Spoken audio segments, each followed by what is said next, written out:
Buenos días, queridos amigos, ya hemos llegado a la mitad de esta semana. Hoy es miércoles 15 de abril. Emocionados, felices, muy contentos de saber que el Señor ha bendecido nuestro estudio y que hasta este momento Él nos ha guiado. Muy bien, con ustedes Stephanie Franco Y Eric Colón. Bienvenidos a la lección.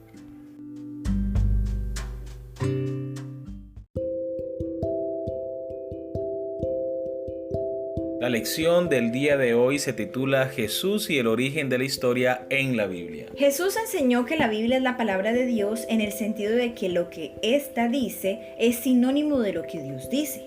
Su origen se encuentra en Dios y por lo tanto contiene la máxima autoridad para todos los aspectos de la vida.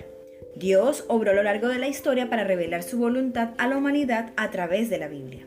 Por ejemplo, en Mateo capítulo 19, versículos 4 y 5, Jesús menciona una referencia escrita por Moisés. Pero Jesús toma este pasaje y dice, el que los hizo al principio, dijo, por esto el hombre dejará padre y madre, en vez de decir, la escritura dice. Jesús dice, el que los hizo al principio, dijo, atribuyendo a la palabra del Creador lo que escribió el narrador del Génesis. De hecho, Jesús considera que Dios es el autor de esta declaración, aunque la haya escrito Moisés. Seguimos con la pregunta de la lección para el día de hoy. ¿Cómo concebía Jesús a los personajes y los acontecimientos históricos de la Biblia? Lee los siguientes pasajes. Mateo capítulo 12, versículos 3 y 4. Pero él les dijo, ¿no habéis leído lo que hizo David cuando él y los que con él estaban tuvieron hambre? Cómo entró en la casa de Dios y comió los panes de la proposición, que no les era lícito comer ni a él ni a los que con él estaban, sino solamente a los sacerdotes.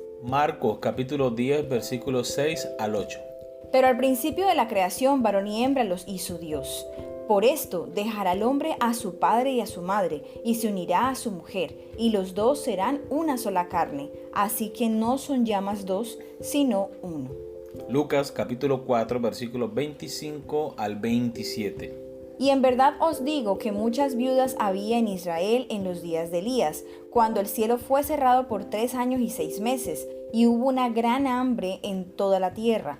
Pero a ninguna de ellas fue enviado Elías, sino una mujer viuda en Sarepta de Sidón.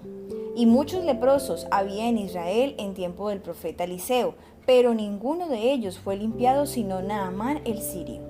Lucas capítulo 11, versículo 51. Desde la sangre de Abel hasta la sangre de Zacarías, que murió entre el altar y el templo, sí, os digo que será demandada de esta generación. Mateo 24, versículo 38.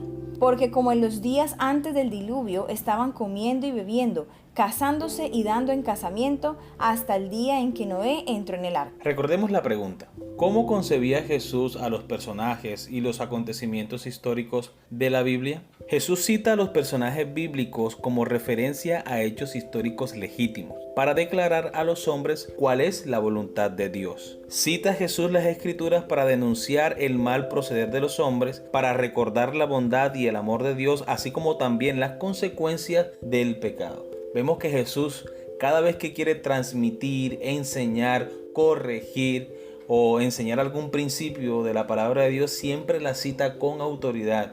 Siempre cita la Biblia autenticando los acontecimientos que están relatados en ella y dándole validez a cada uno de los personajes que se encuentran allí, como en el caso de David, como en la historia del diluvio y otros eventos más. Jesús sistemáticamente considera a las personas, los lugares y los hechos del Antiguo Testamento como verdades históricas. Se refiere a Génesis 1 y 2, a Abel en Génesis 4, a David comiéndose el pan de la proposición y a Eliseo, entre otras figuras históricas. Habla repetidas veces de los sufrimientos de los profetas de la antigüedad. En un mensaje de advertencia, Jesús también describe los días de Noé. Estaban comiendo y bebiendo, casándose y dando en casamiento hasta el día en que Noé entró en el arca, y no entendieron hasta que vino el diluvio y se los llevó a todos. Así será también la venida del Hijo del Hombre. Mateo 24, versículos 38 y 39. Todo indica que Jesús se estaba refiriendo a este acto poderoso del juicio de Dios como un hecho histórico. Muy bien, y ya casi llegando al final de la lección, vamos con la última pregunta. Debido a que Jesús mismo menciona a estos personajes históricos como reales, ¿qué nos dice sobre el poder de los engaños de Satanás, el hecho de que muchos en la actualidad, incluso los cristianos profesos, a menudo nieguen su existencia? ¿Por qué nunca debemos caer en esta trampa? Es una pregunta bastante importante y por esa razón, buscando un poco en los comentarios de Elena de White, me encontré con un comentario del conflicto de los siglos, página 545. Hasta en su forma actual, lejos de ser más tolerable, el espiritismo es en realidad más peligroso que anteriormente, debido a la mayor sutileza de su engaño. Mientras años atrás atacaba a Cristo y la Biblia, declara ahora que acepta a ambos, pero su interpretación de la Biblia está calculada para agradar al corazón irregenerado, al paso que anula el efecto de sus verdades solemnes y vitales. Los espiritistas hacen hincapié en el amor como si fuese atributo principal de Dios, pero lo rebajan hasta hacer de él un sentimentalismo enfermizo y hacen poca distinción entre el bien y el mal. La justicia de Dios, su reprobación del pecado, las exigencias de su santa ley, todo eso lo pierden de vista. Enseñan al pueblo a que mire el decálogo como si fuera letra muerta. Fábulas agradables y encantadoras cautivan los sentidos e inducen a los hombres a que rechacen la Biblia como fundamento de su fe. Se niega a Cristo tan descaradamente como antes, pero Satanás ha cegado tanto al pueblo que no disciernen el engaño.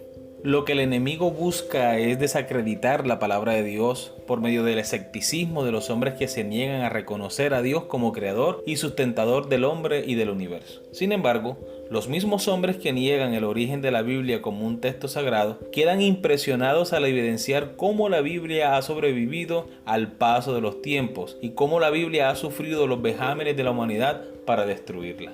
Sin embargo, permanece hasta hoy la palabra de Dios como un símbolo, un testimonio vivo del amor de Dios.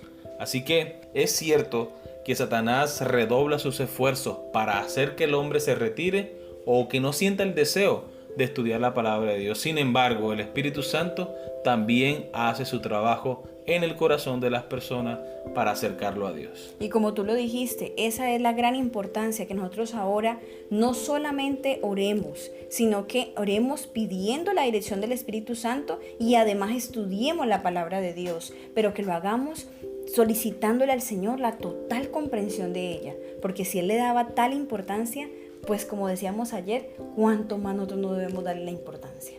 Es posible que nosotros estemos viviendo los últimos días de la humanidad. El tiempo de gracia es ahora y parece que nosotros no estamos tomando las decisiones correctas. Es importante que nosotros realmente dediquemos tiempo al estudio de la palabra de Dios. Bien, hemos llegado al final de la lección. Esperamos que haya sido de gran bendición. Que Dios les bendiga.